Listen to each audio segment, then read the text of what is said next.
سلامونه دوستانو. کله چې موږ امېزون اکاونټ جوړو نو دې کې دوه قسمه اکاونټ جوړیږي، یو انډیویډوال او یو کمپنی بزنس اکاونټ. کله چې موږ انډیویډوال جوړو نو هغې کې موږ نیشنل آی ډي یا پاسپورټ غواړي، دویم بینک سټیټمنټ موږ نه غواړي چې تا په نوم وي د 3 میاشتو بینک سټیټمنټ، او بل کریډټ کارت یا ډیبټ کارت موږ نه غواړي.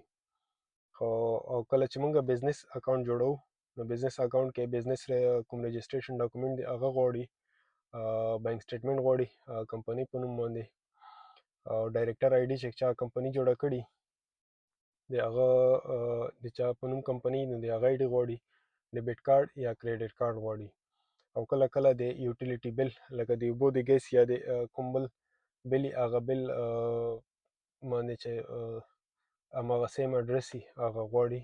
دا هر وخت نه غواړي خو کله کله دا غواړي. خو د دواړو اکاونټ چې موږ کله جوړ کړو نو دې کې ویریفیکیشن لپاره دوه رقمه ویریفیکیشن دی کوي.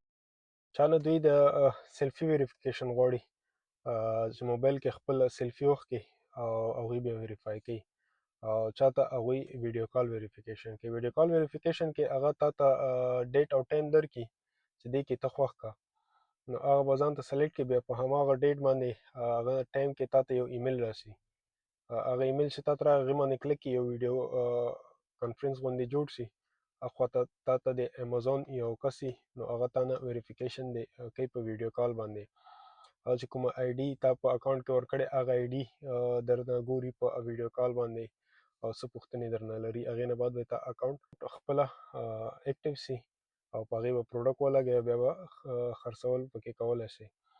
نو دې باندې به پوره کلاسونه وي انشاءالله. اکاونټ فالو کړئ. ډېره مننه.